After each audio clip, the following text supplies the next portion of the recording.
The Akashi Kaikyo Bridge in Japan is the world's longest suspension bridge. It spans a waterway 4 kilometers wide and is designed to withstand powerful typhoons, tsunami, and earthquakes.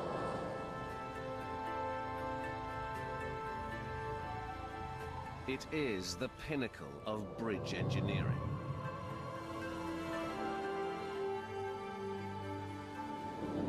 The Akashi Bridge owes its success to 7 key inventions found in these 7 landmark bridges.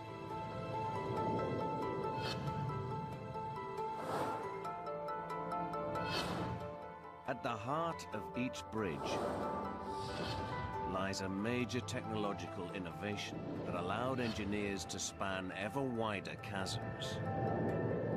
One by one, traveling up the scale, we'll reveal the incredible stories behind these structures and the inventions that allowed them to grow ever longer. 7 ingenious leaps forward that enabled bridges to evolve from big to bigger into the world's biggest.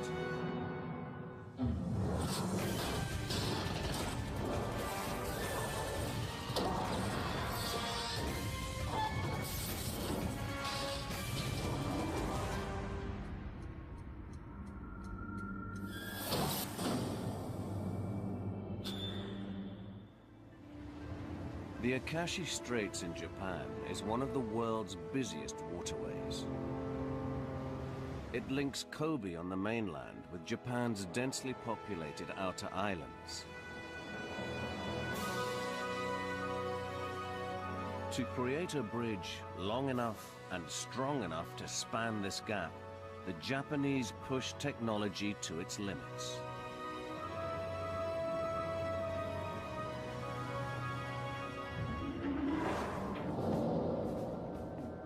To understand how the Akashi Bridge got to be this long, we need to wind back in time and scale to look at how bridge design evolved.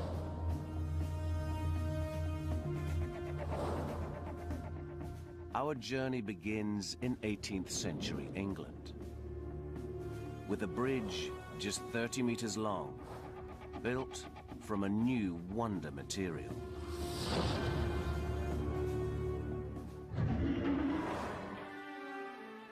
In 1779, the Industrial Revolution is in the midst of transforming England. But here in rural Shropshire, the physical barrier of this river halts its progress. It's hard to believe, but this quiet river valley was once the very heartland of industrial Britain. The trouble is that the industrialists were over here, and a lot of their raw material was over there, in between the deep, fast-flowing River Severn. But the ferry just couldn't cope with the explosion in traffic of people and goods. The answer was build a bridge, but it wasn't going to be easy. The river's only 30 meters across, but this was a critical distance for the bridge builders of the time. The conventional way of spanning such a river was to build a stone arch, a method used since Roman times. But 30 meters is about the limit this type of bridge can straddle.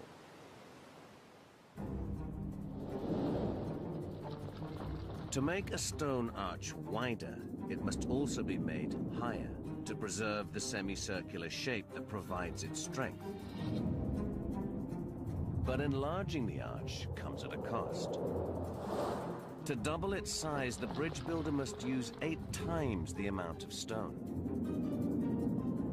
But the arch cannot bear this extra load, and the bridge collapses under its own weight.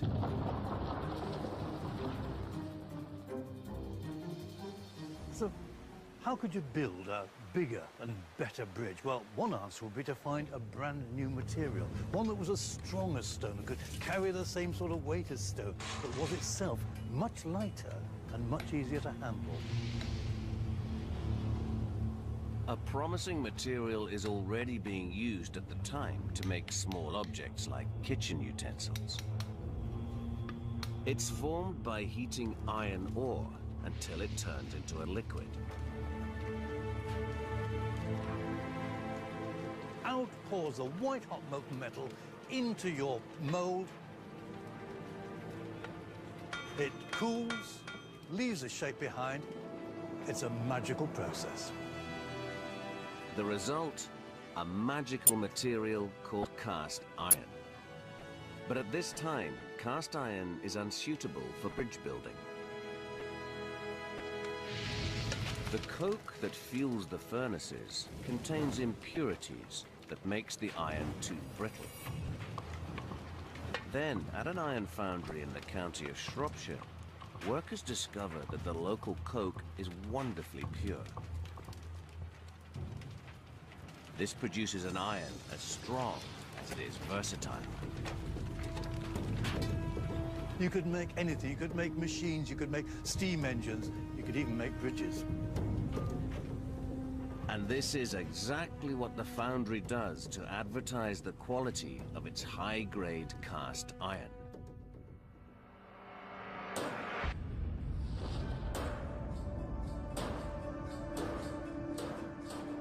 In 1779, they set about building the world's first cast iron bridge. It's constructed from 1,700 precast sections of iron. 5 semicircular ribs form the bridge's 30-meter-long central arch.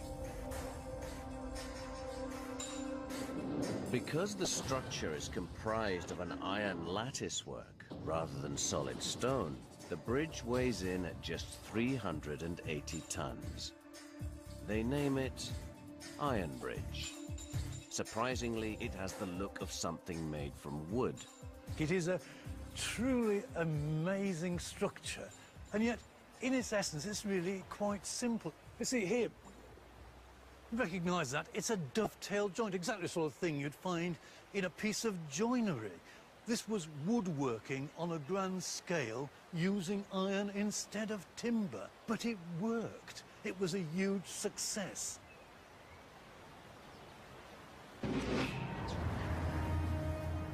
Iron Bridge's legacy is still evident in the record-breaking structures of today.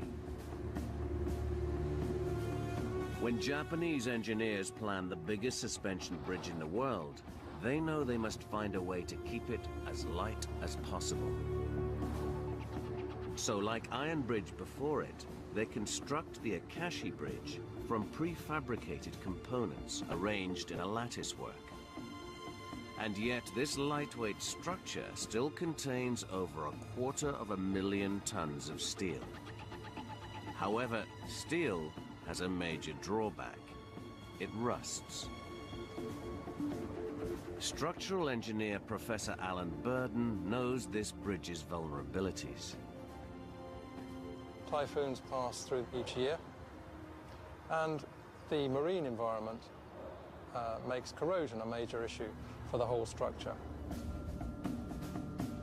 To safeguard the bridge, robot watchmen, guided by remote control, look for evidence of corrosion. They can call in robot painters to patch up damaged paintwork. Beneath the bridge hang 3 gantries. These allow ordinary mortals to carry out maintenance work from below without interrupting the flow of traffic.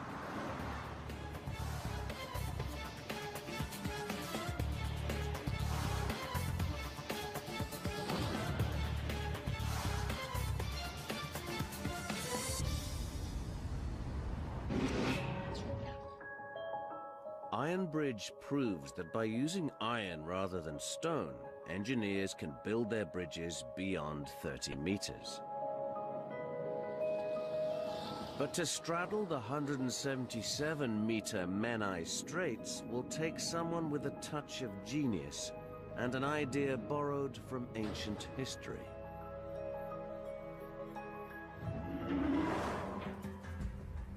In the 19th century, the Menai Straits in Wales forms a formidable obstacle for people travelling to Ireland. The engineer given the job of spanning this treacherous waterway is Thomas Telford, a 62-year-old self-taught Scot.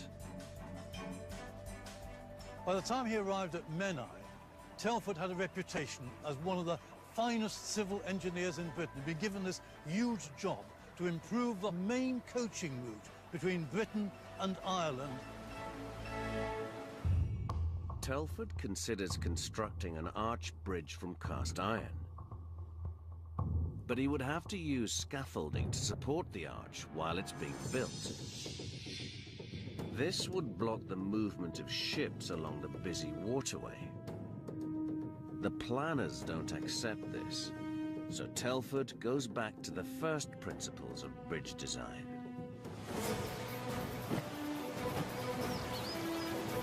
Rope bridges have been used to cross rivers since ancient times, and mountaineers like Mark Handford still use them today.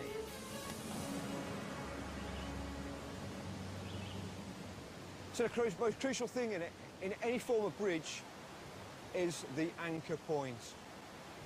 So we've got the tree as a solid anchor. Without these anchors, the whole bridge is going to collapse. 2, 3, 2, 3, 2, 3. Next, they pull the ropes taut. 2, 3, 2, 3. Stop. Hold it there. The bottom rope carries the load. The top ropes are for holding onto. Once you get a stringers on, it'll be great. These are really good now. Yeah, cool. It'll self-support then. Tying them together forms a rudimentary suspension bridge. It's fine for soldiers, but would hardly do for the London to Dublin stagecoach.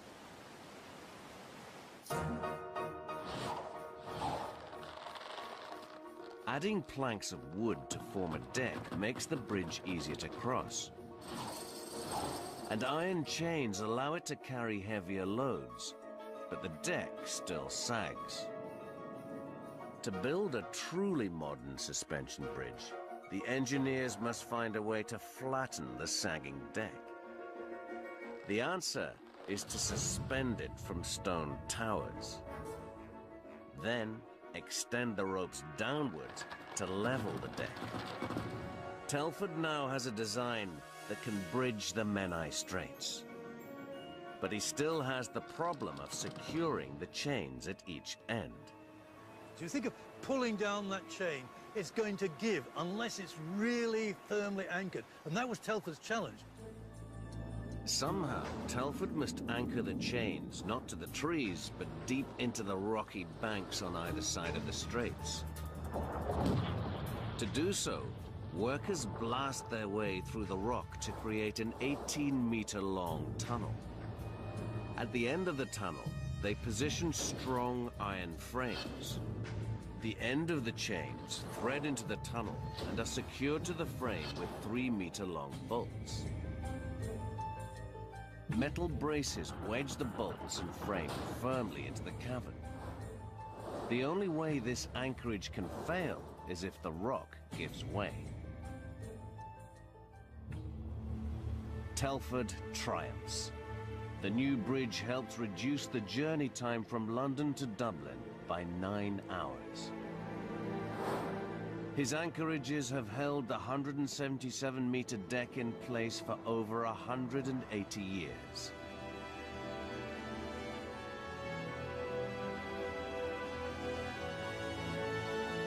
Today, it still carries thousands of vehicles every week.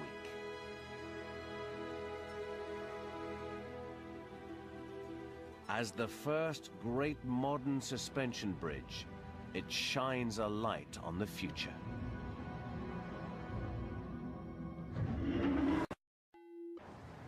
In Japan, engineers face an even greater challenge when anchoring the Akashi suspension bridge.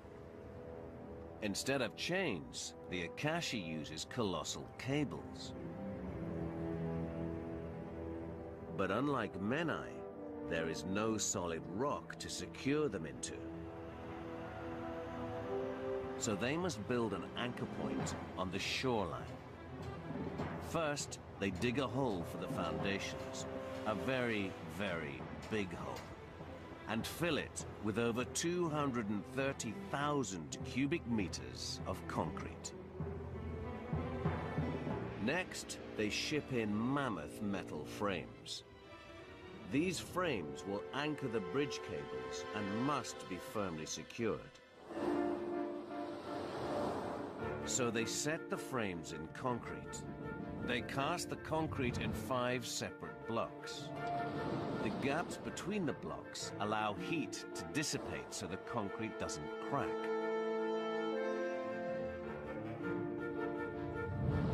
Once set, they fill the gaps to make a solid concrete block, over 50 meters high. It also extends about 60 meters below the ground. So in fact here we have something which is more like an iceberg. You can only see the tip of what is actually going on.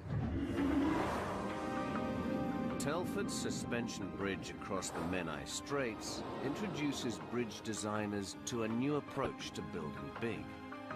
But in 1851, when American engineers are challenged to span the 250-meter-wide gorge at Niagara Falls, their suspension bridge would have to carry a 300-ton train. So strength becomes as big an issue as length. The massive chains on bridges like Telford's may look unbreakable, but any chain is only as strong as its weakest link, as one tragic accident would prove. In 1845, 300 people crowd together on a suspension bridge in the English town of Great Yarmouth. They gather to watch a circus stunt, a man in a barrel pulled by geese. As he approaches, the crowd cross to one side of the bridge for a better view. But the sudden shift in weight overburdens the chain. It snaps, and the deck plummets into the river. 79 people drown.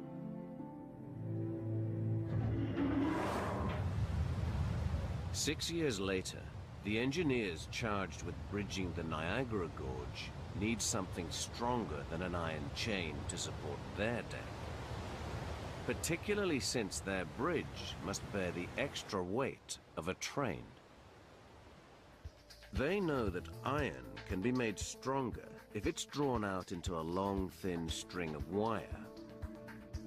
Stretching a material, turning it into a fibre or a wire, aligns the internal components within that material. You can get an impression of what's going on by looking at something like cotton wool. If I just pull the ball apart, you can see that strength is very, very low. If, during a manufacturing process, I'm able to take that cotton wool and align the constituents, I can make something called a thread. This is considerably stronger. To find out just how much stronger, Dr. Wojcik stretches a metal rod to its breaking point. Then he compares it to a metal thread of the same dimensions formed from wires wound together.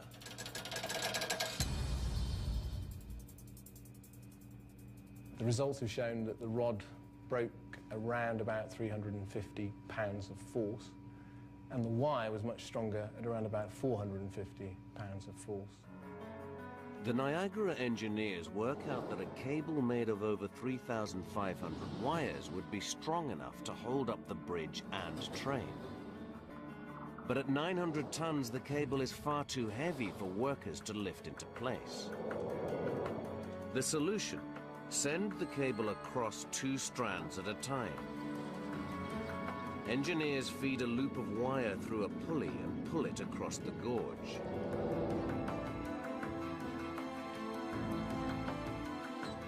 Once it reaches the other side, they tether the wire to the anchorage. Then they send the pulley back to pick up another loop of wire. After 1,820 trips, they formed an iron cable 3,640 wires thick. It takes 4 of these to hold up the bridge. In 1855, the Niagara Bridge opens to carry its first train from the United States to Canada. Although the bridge has since been replaced, the idea of using cables to support the deck lives on.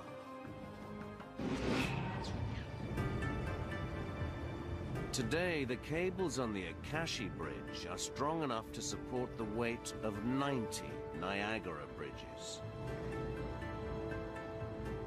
I'm standing next to a section from the actual cable used on the Akashi Bridge. It's over 1 meter in diameter, and you can see it's made up of thousands of small wires. To get the wires from one bank to the other, they first fly a helicopter across with a pilot rope. Then they haul across the first bundle of 127 wires. They shuttle 290 individual bundles from one bank to the other until there's enough to form the colossal cable. Each cable weighs about 25,000 tons and contains enough wire to circle the globe 7 times.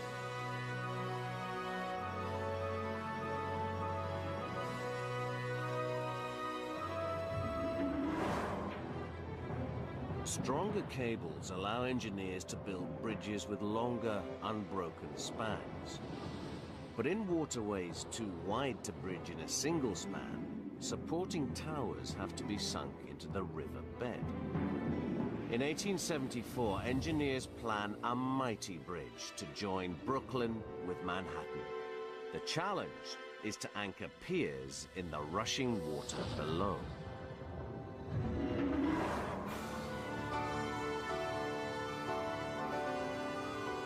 In the 19th century, New York is one of the fastest growing cities in America. But its rapid expansion is all happening within the confines of an archipelago. And long before the skyscrapers, there is a need for the island of Manhattan to be serviced by workers who live in the neighboring areas. So they have to build a bridge that will cross the 600-meter-wide East River. This is too far to cross in a single span, so they're forced to build the piers in the river.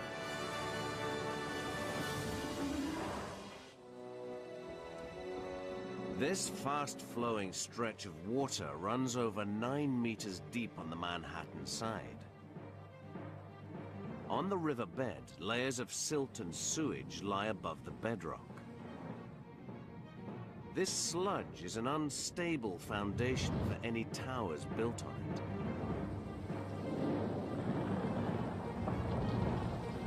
To dig through it and into the bedrock below, the men must work 24 meters underwater.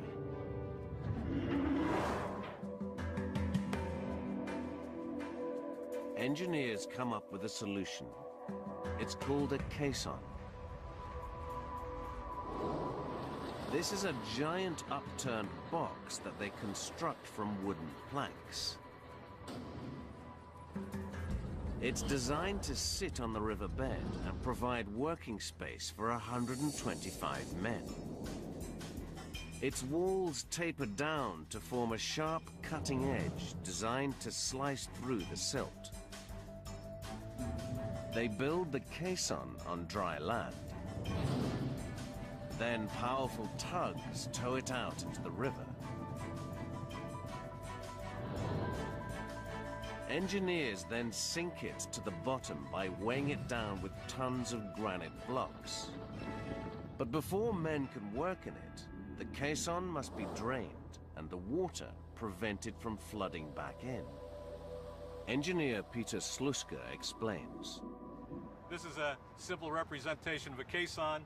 Imagine it being floated out into the river where the towers needed to go. once it was sunk down to the river bottom and was completely filled with water, the pneumatic system was installed in the form of a pump, and air was pumped into the caisson. And as air is pumped in, the water, you can see, is being pushed out through the bottom. Once all the water is pushed out, men were able to go down inside the caisson and excavate underneath it. 13 huge compressors pump the air in to keep the river out. The men can breathe, but the environment within is deeply unpleasant. Working in the caissons was really quite a terrible experience. It was constantly hot, it was constantly moist, the work was backbreaking, and it was just excruciatingly hard and tedious work. Worst of all, they work in constant fear of drowning and the caissons becoming their tomb. The air pressure must be kept up to stop water breaking in through the walls. So now the problem becomes how to get men in and out. If they open a hatch, it will break the pressure seal. Air would escape and the river would flood in, drowning the miners. To solve this problem, the engineers install airlocks.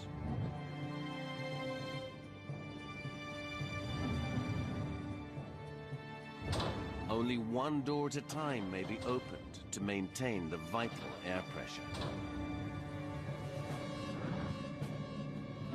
Once the miners are sealed inside, fresh air replaces the compressed air, and the men can safely surface through the top hatch. When the workers get right down to the bedrock, they start filling each caisson with concrete. The caissons now form the foundations for the mighty towers above. On the 24th of May, 1883, Brooklyn Bridge is born. Its towers dwarf most other buildings on the New York skyline of the day.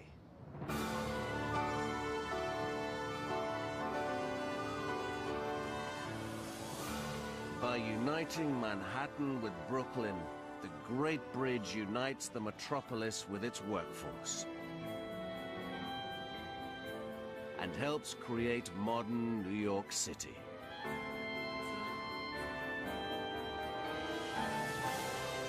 Every day, the Brooklyn Bridge carries over 140,000 vehicles and thousands more pedestrians.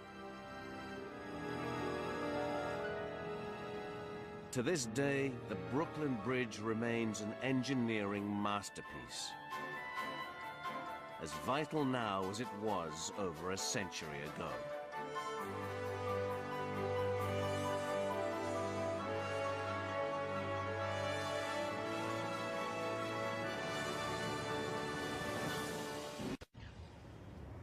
But engineers working on Japan's Akashi Bridge face an even greater challenge.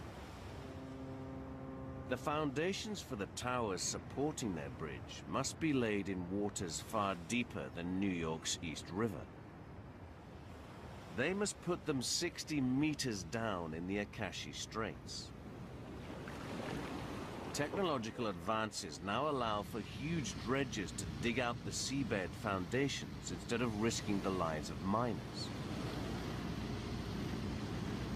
But the Japanese still use caissons to form their foundations. The caissons stand 70 meters tall and 80 meters wide, but they're made of steel rather than wood.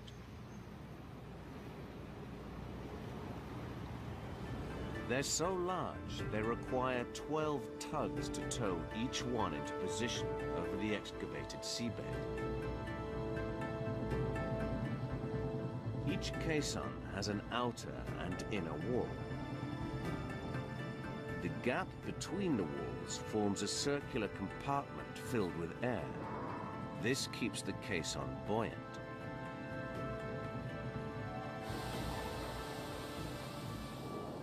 To sink it, engineers flood this compartment with seawater.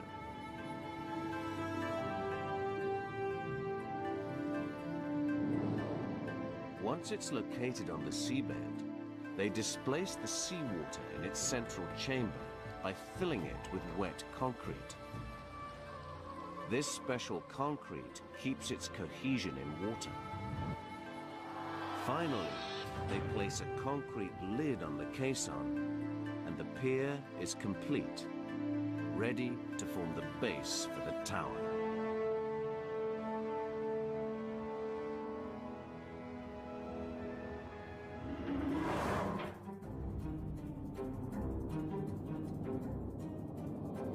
Caissons allow bridge builders to go longer by digging deeper. But when challenged to span the 1.6-kilometer wide Golden Gate Strait between the city of San Francisco and neighboring Marin County, they must find a way to build taller as well.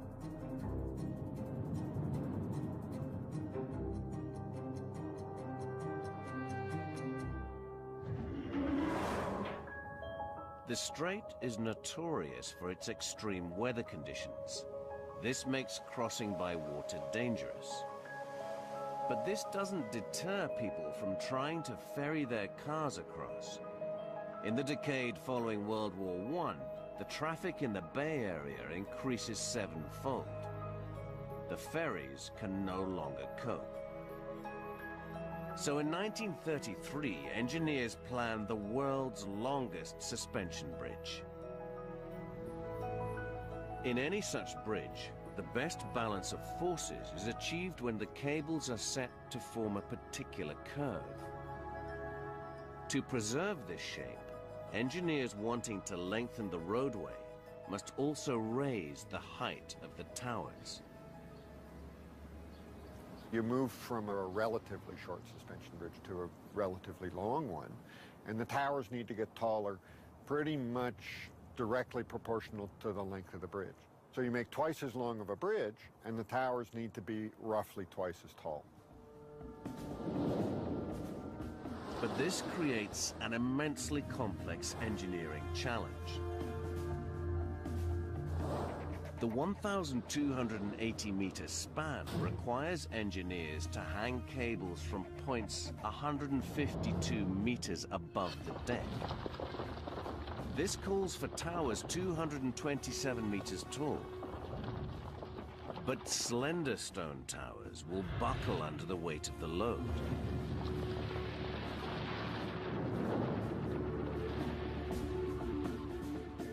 Another option is to build thicker towers. But any stone tower capable of resisting the buckling requires a base nearly 50 meters wide. This would obstruct the passage of ships and compromise the aesthetics of the bridge. This bridge needs a stronger and lighter material for its towers. Rather than use stone blocks, builders opt for steel plates. 4 plates join together to form a shaft 11 meters tall. These make strong building blocks, far lighter than solid steel.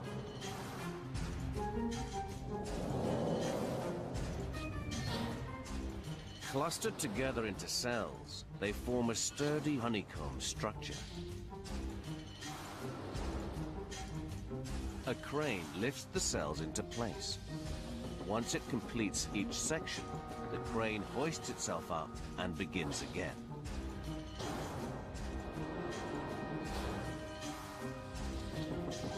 Because they are hollow shafts rather than solid stone, the towers can be kept slender from top to bottom, and the steel allows the towers to flex instead of buckle under the strain from the cable.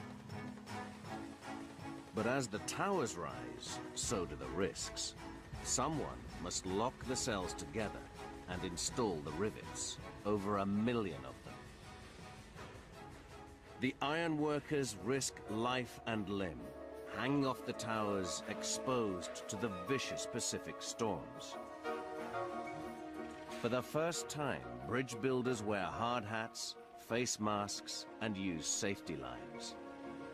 A huge net saves 19 of the iron workers from lethal falls. But despite the precautions, 11 men give their lives for the bridge.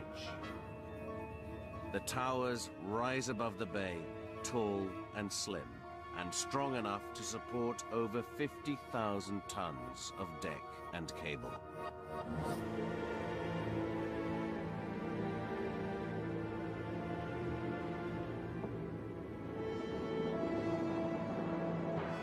The bridge is a testament to the strength of steel and how it allows engineers to build ever higher. And in an era that saw steel-framed skyscrapers like the Empire State Building break records, the Golden Gate Bridge towers were the tallest structures west of New York.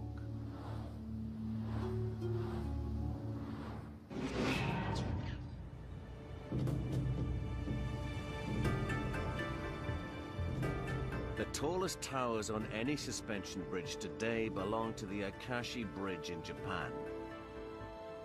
At 300 meters, they stand 70 meters taller than those of the Golden Gate Bridge. Each is comprised of 30 sections.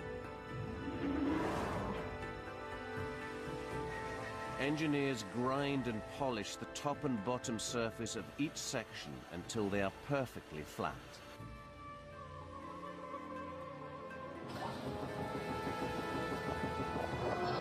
This means that when cranes stack the sections one on top of the other to form the 100-story towers, they will be precisely vertical. Their internal honeycomb structure makes them light and strong. Well, I'm just climbing up, actually through the inner structure of one of the main towers.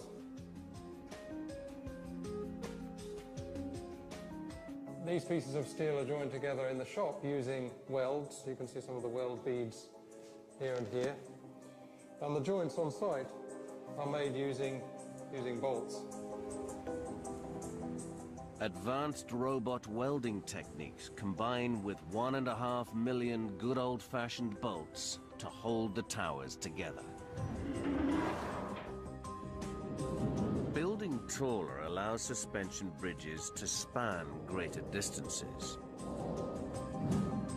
But as their decks get longer, they're also more likely to twist and bend.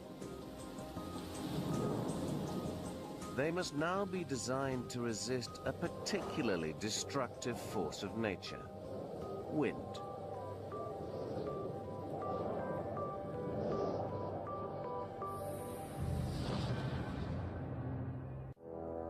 In 1940, a new bridge opens across the Tacoma Narrows in Washington state. But it has a fatal flaw. In a modest wind, the deck begins to move up and down. Then it starts to twist. Finally, the bridge collapses. Engineers now understand why the structure failed. Aerodynamic instability has to do with the shape of the structure that the wind encounters as it blows across the bridge. A bridge deck with a flat side presents an obstacle to the wind. When a crosswind hits it, the flow of air is disturbed, causing eddies to form above and below the deck. These produce areas of varying pressures that either suck the deck up or push it down.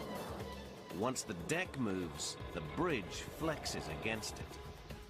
The wind and the structure's movement actually interact with each other. It becomes a self-exciting phenomenon. It will build up the amplitude to the point where it will wreck itself, just as Tacoma Narrows did. One solution is to introduce a more streamlined profile to the sides of the deck to slice through the wind and channel it harmlessly over and under the roadway.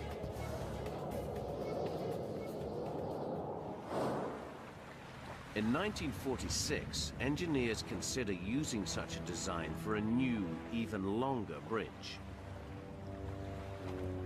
They have to span the 1.6-kilometer wide entrance to New York Harbor across the Verrazano Narrows. They expect the crossing to be so busy that the bridge must be able to accommodate 12 lanes of traffic, split across 2 decks. But the engineers know that streamlined edges on a double deck might not channel the wind safely away.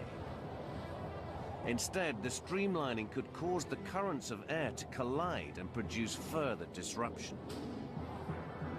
So rather than deflect the wind, they decide to resist it by stiffening the deck so that it can't twist or bend.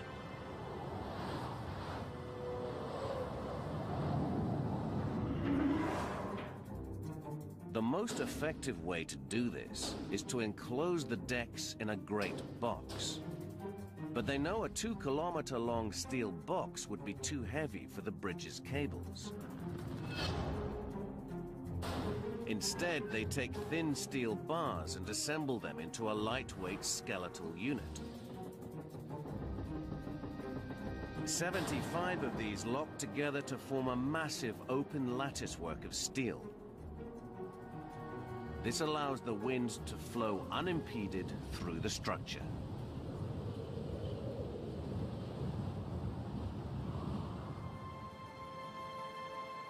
This unique design resists the powerful Atlantic storms and supports 12 lanes of traffic. Its twin decks carry almost 200,000 vehicles a day from Brooklyn and Queens to Staten Island and on to the main Atlantic highway system. It's a remarkable achievement. This bridge supports 70% more load than the Golden Gate Bridge, which of course was its nearest equivalent at the time. When completed in 1964, the Verrazano Narrows Bridge becomes the longest and heaviest suspension bridge in the world.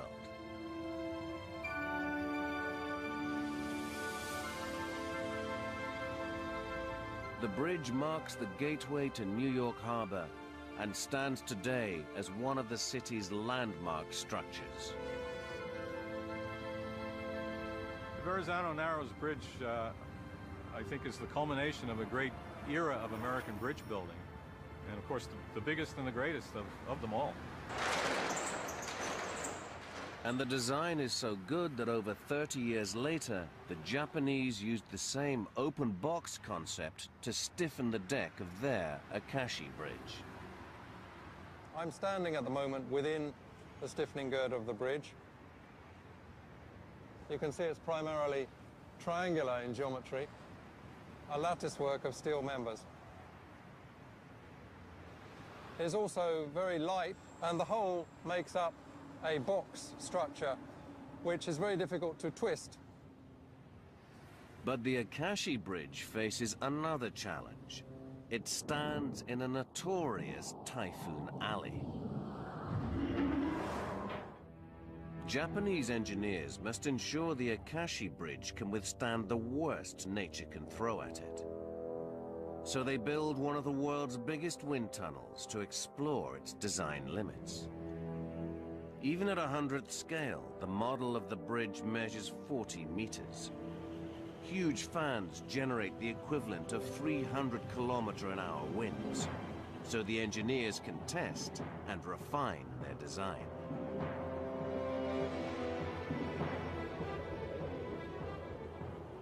By using wind tunnel test, the engineers were able to devise a structure which would both minimize the load generated by the wind and also be stiff enough to resist any loads which the wind would cause.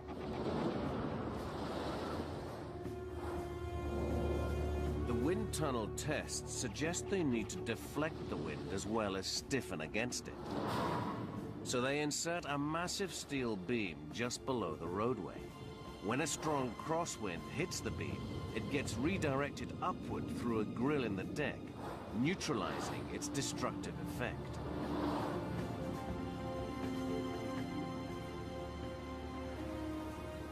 The 1,900-meter steel spine works with the reinforced deck to ensure the Akashi Bridge can withstand typhoon winds of up to 300 kilometers an hour. The Verrazzano's wind-defying capabilities enable bigger bridges to safely straddle increasingly exposed crossings.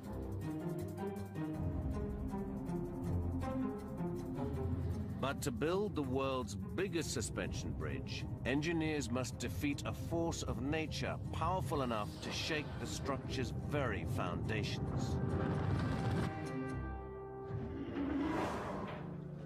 Japan is situated in one of the world's most seismically active areas. In 1923, an earthquake devastates Tokyo, killing over 100,000 people. Hundreds of tremors hit the country every year. The unstable ground makes Japan the last place on Earth an engineer would choose to build the world's longest suspension bridge. If the ground beneath a suspension bridge is shaken by an earthquake, we could, in the worst case, for example, get a tower toppling over, obviously a catastrophic event.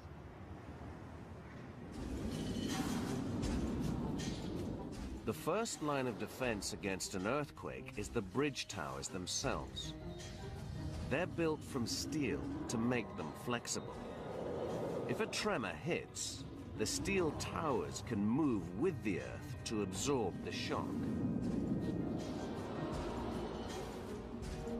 And inside each tower lies a second layer of protection, 20 huge pendulums called dampeners. Each 10-ton dampener hangs from a frame.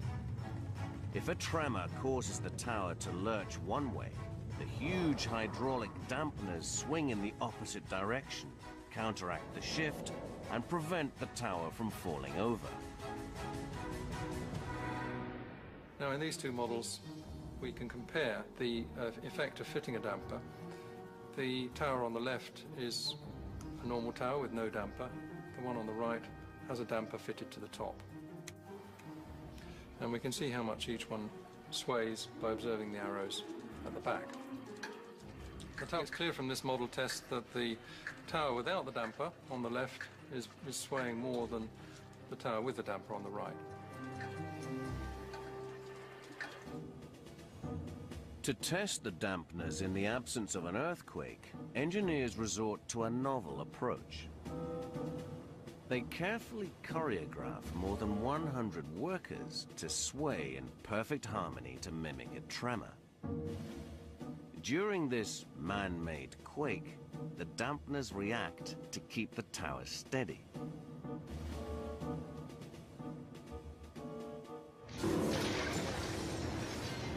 But on January the 17th, 1995, nature tests the technology for real. A magnitude 7 earthquake devastates Kobe, the city on the Akashi Bridge's north bank. It kills over 6,000 people and destroys more than 100,000 buildings. But the Akashi Bridge survives, saved by its dampeners. It still bears the scar of that fateful day. The earthquake opens a fault line in the seabed directly under the bridge. This causes the ground and bridge towers to shift apart and stretches the bridge by over a meter.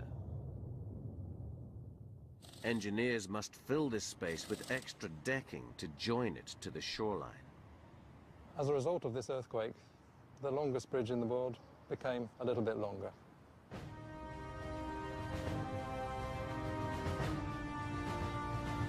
The Akashi Bridge proves the strength of its record-breaking design in the most challenging environment. It is the culmination of over 2 centuries of innovation and engineering breakthroughs. After more than a decade of operation, it remains the longest and tallest suspension bridge in the world.